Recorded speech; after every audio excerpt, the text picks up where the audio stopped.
Imagine a life where no insult can pierce your heart, no loss can steal your peace, and no storm can shake the ground beneath your feet.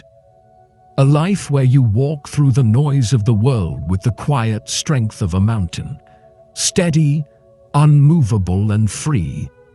Most of us live pulled in many directions by fears, desires, and endless distractions.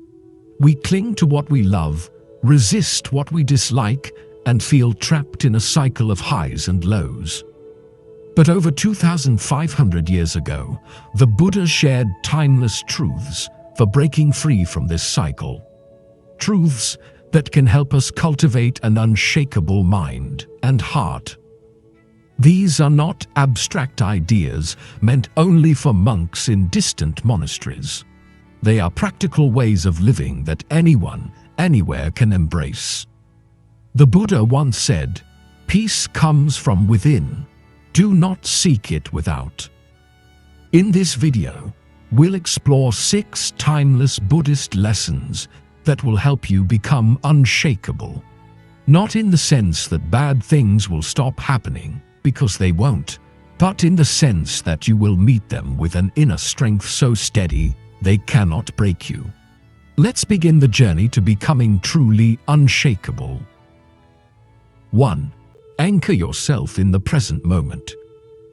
To become unshakable, you must first learn to live fully in the only time that truly exists, the present moment. In Buddhist teaching, much of our suffering comes not from what's happening right now, but from the stories our minds tell about the past or the future. The past pulls us into regret, guilt, and nostalgia. The future lures us into anxiety, fear, and endless what-ifs. The present is often overlooked, yet it's the only place where life actually happens. Imagine you are standing on a bridge over a river. Behind you is the water that has already flowed past, the past. Ahead of you is the water rushing toward you, the future. You cannot step into either. The only place your feet can rest is here, on this bridge, in this moment. And yet, most of us spend our lives staring upstream or downstream, missing the water flowing directly beneath us. When you're washing dishes, your mind might be replaying an argument from yesterday or worrying about tomorrow's meeting. But if you focus on the warm water, the texture of the sponge, the sound of bubbles popping, you are here. That's where peace lives. When your mind is anchored in the present, outside forces have less power over you. Criticism? It's just a sound you hear right now, not a chain tying you to a painful story. Uncertainty about the future? That's just a thought, one that doesn't define the reality of this moment. So how you can practice anchoring yourself? 1. Sensory grounding. This is your emergency reset button. When your mind races, quickly name 5 things you see, 4 things you can touch, 3 things you hear, 2 things you can smell, and 1 thing you can taste. This instantly brings your awareness back. 2. Breath focus. For 2 minutes, close your eyes and simply notice your breath. When your thoughts wander, and they will, just gently guide your attention back to the sensation of breathing. No judgment, no frustration. 3. Mindful pauses. Before you start a new task, like answering a phone call or checking an email, take 1 slow, intentional breath. This simple pause can make a huge difference in staying present. There is a story about a sculptor who was renowned for creating lifelike statues. A curious apprentice asked him, "Master, what's your secret? How do you make the clay feel so alive?" The sculptor, without looking up from his work, replied, "When I hold the clay, I only feel the clay. When I carve, I only see the form taking shape. My hands, my eyes, and my mind are all focused on this one thing. The apprentice, puzzled, said, "But isn't that what everyone does?" The sculptor paused and said, "Most people's hands are on the clay, but their minds are already admiring the finished statue." This story teaches the Buddhist principle of mindfulness, living fully in the present moment. It shows that true peace and mastery come not from complex actions, but from bringing one's full awareness to whatever one is doing, whether it's eating, walking, or creating. Buddha teaches us, do not dwell in the past, do not dream of the future. Concentrate the mind on the present moment. The more you anchor yourself here, the more life's storms pass like clouds, noticeable but powerless to uproot you. 2. Master the art of letting go. If anchoring in the present is the first pillar of unshakability, letting go is the second. The Buddha taught that attachment, clinging to things, people, ideas, and even our own pain, is a root cause of suffering. Why? Because everything changes. When we hold too tightly to something impermanent, its inevitable change or loss will shake us. Imagine holding a fistful of sand. The tighter you squeeze, the faster it slips away, and the more it grinds painfully into your skin. But if you open your palm, the sand rests there until you let it go. We cling to more than just objects. We cling to identities. I am this kind of person. To roles, I must be seen as successful. To relationships, to opinions. We even cling to resentment because it feels like letting go would mean losing control or admitting defeat. But here's the truth. Letting go is not weakness. It's choosing freedom over constant struggle. Say someone insults you online. You could cling to it, replay the words, build a story about what they meant, imagine comebacks. That's carrying a burning coal in your hand. Or you could notice the insult, acknowledge the sting, and set it down. When you stop gripping at what you cannot control, you become far less vulnerable to life's unpredictability. You no longer need reality to match your expectations to feel at peace. How to practice letting go. 1. Visual release. Write down a frustration or regret on paper. Read it aloud, then tear it up or burn it safely. As you watch the paper disappear, truly feel the sense of release. It's a powerful way to make an emotional act feel physical. 2. Small experiments. Let go of something minor each day. A grudge, a useless item, an unhelpful thought. It's like a workout for your brain, helping you build that letting go muscle over time. 3. Observe impermanence. Look at the world around you. Watch a candle burn down to nothing, or notice how a flower blossoms and then fades. These aren't sad events. They are gentle reminders that everything changes. Nature is constantly showing us that change is the rule, not the exception, and that's a powerful lesson in letting go. 2 monks traveling through a forest came upon a river swollen with rain. At its edge, a young woman stood, afraid to cross the treacherous muddy waters. Without a second thought, the elder monk scooped her into his arms, carrying her gently to the other side, before setting her down and continuing on his way. Silent and troubled, walked beside him for hours. Finally, he couldn't hold back. "Why did you carry her?" he asked, his voice filled with judgment. "We are forbidden to touch women." The elder monk turned and smiled.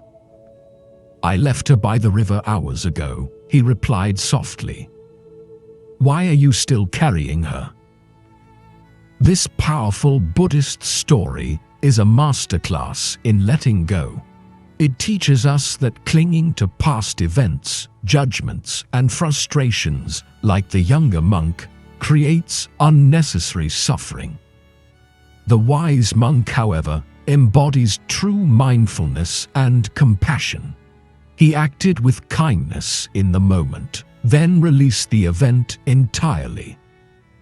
This tale is a profound lesson on the difference between acting with awareness and carrying an emotional burden long after it's gone. The Buddha said, "You only lose what you cling to." Letting go doesn't mean losing everything. It means no longer being bound by what was never yours to hold forever. 3. Choose response over reaction. The third rule is about mastering your emotional steering wheel. Most people let circumstances drive their mood. Someone cuts them off in traffic, and anger takes over. A co-worker praises them, and they're elated, until the next criticism crashes in. This constant up and down leaves you fragile. Buddhist practice invites a different way. Respond. Don't react. The difference: reaction is automatic, driven by habit or emotion. Response is intentional, guided by awareness. Think of a match dropped into a dry forest. Reaction is letting the fire spread unchecked, anger, panic, or rash action. Response is pausing, seeing the spark, and choosing how to handle it before it becomes a wildfire. If you can pause between stimulus and action, you can choose behavior aligned with your values, not just your momentary emotions. That's power. Practical example: a friend forgets your birthday. Reaction: anger, sulking, or a passive-aggressive comment. Response: take a breath, consider that they might be overwhelmed or distracted, and decide calmly whether to bring it up or let it pass. How to practice response over reaction. 1. The sacred pause. When you feel the trigger go off, mentally hit pause.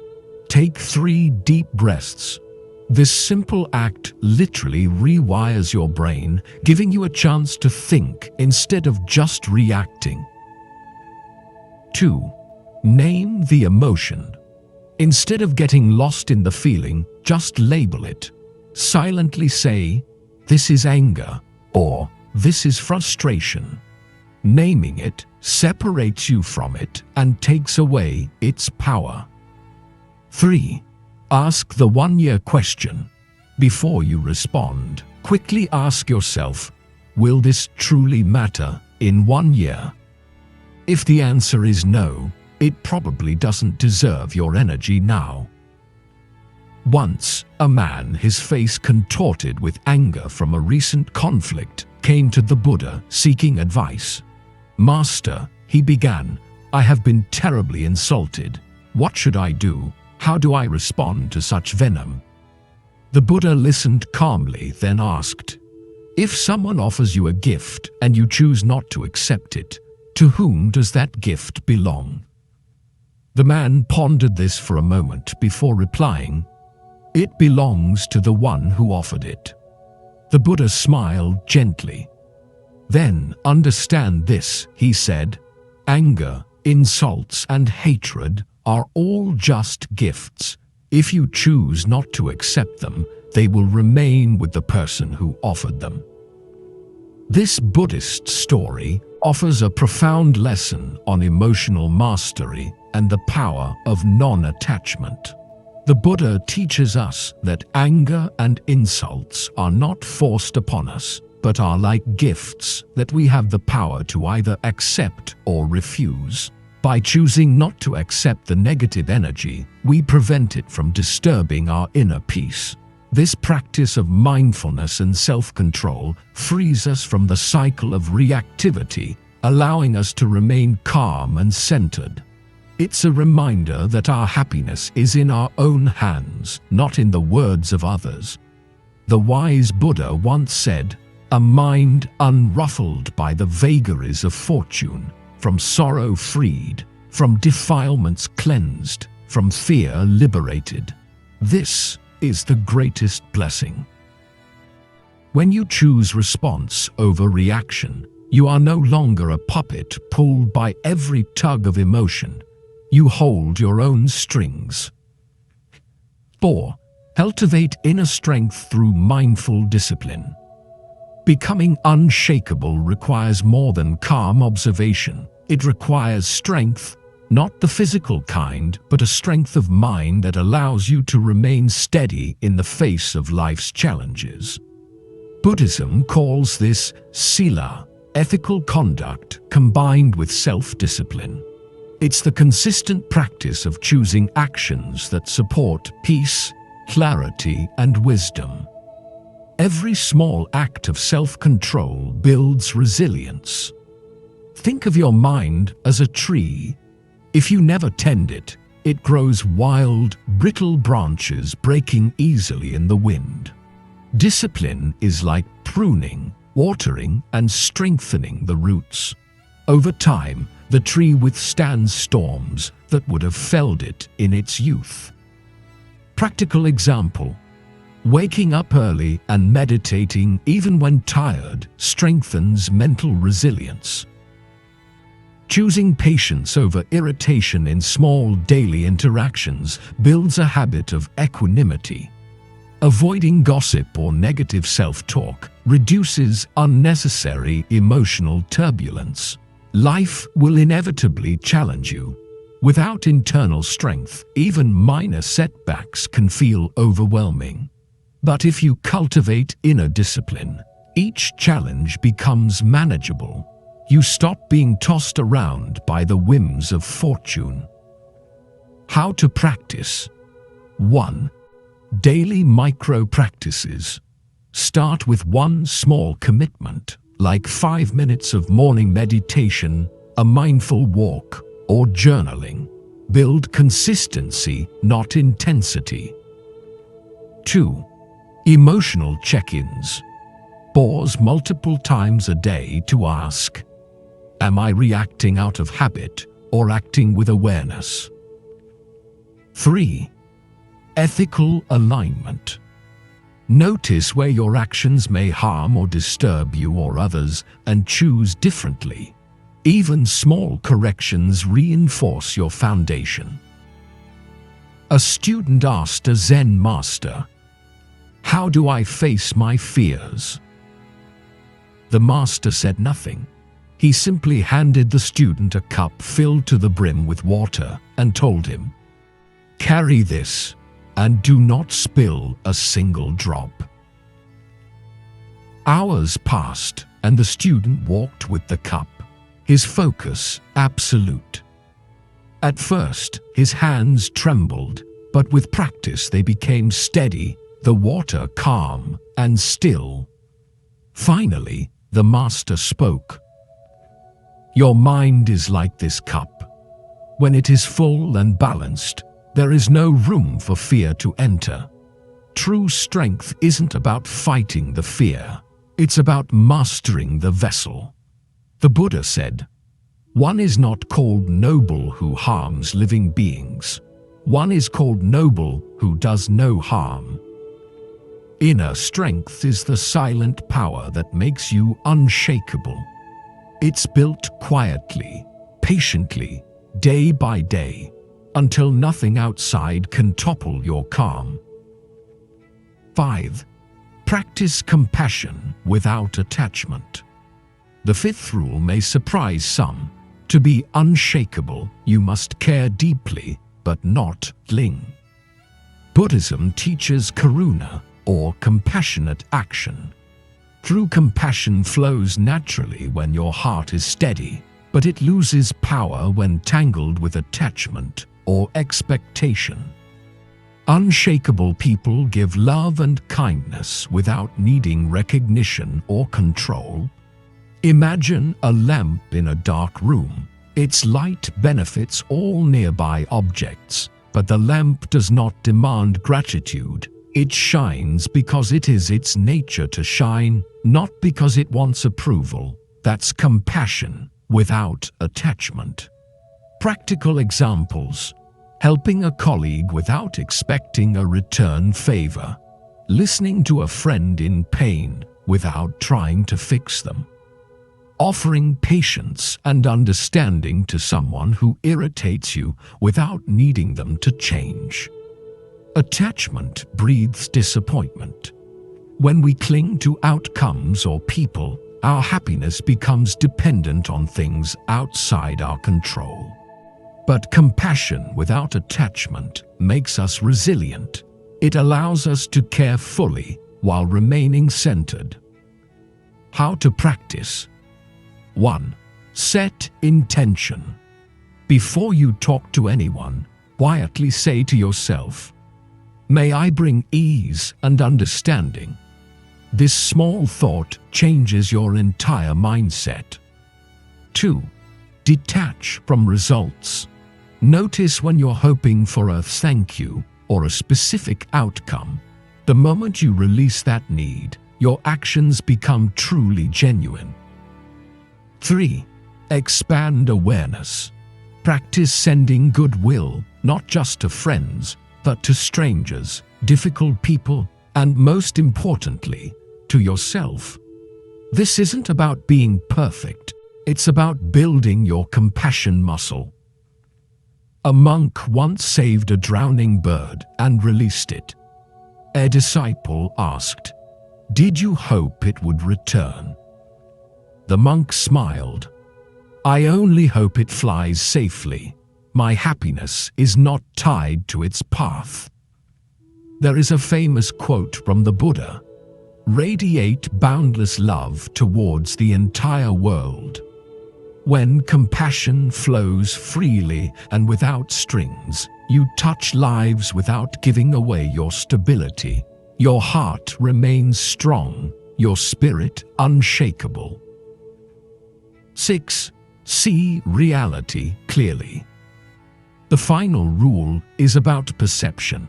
To be unshakable, you must see things as they truly are. Buddhism teaches vipassana, or insight meditation. The practice develops clarity, seeing impermanence, suffering, and the non-self in every experience. Most of our suffering comes from misperceiving reality, thinking things are permanent, thinking control is possible, or thinking the world owes us fairness. Life is like a painting seen through fogged glass.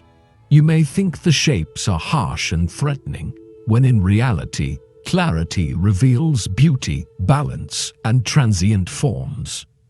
Meditation clears the glass. Practical example: when you are disappointed, ask, what part of this is permanent? What part is perception?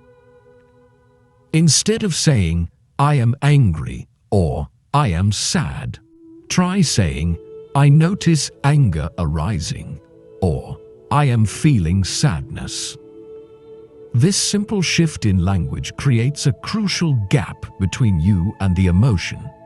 It reminds you that you are not the feeling itself, it's simply a temporary state passing through you. Reflect on impermanence.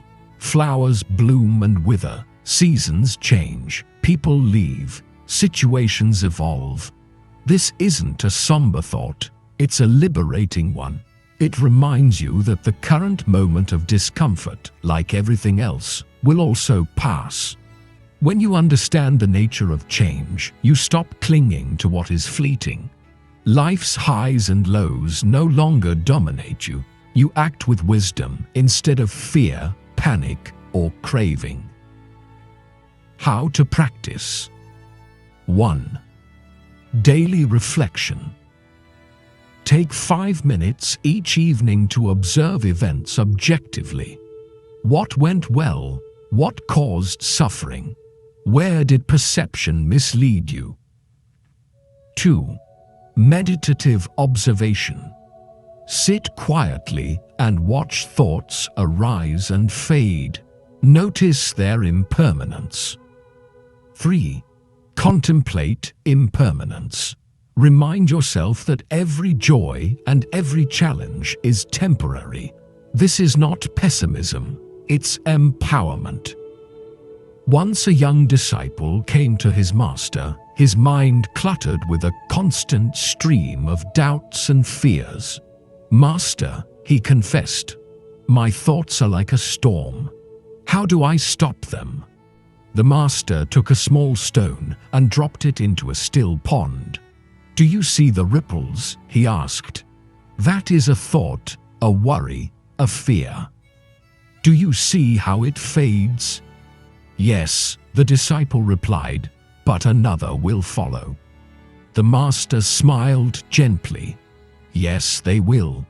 But you are not the ripples. You are the pond itself, vast, deep, and still beneath the surface. The thoughts come and go, but you remained. Just be the pond." The Buddha once said, "All conditioned things are impermanent."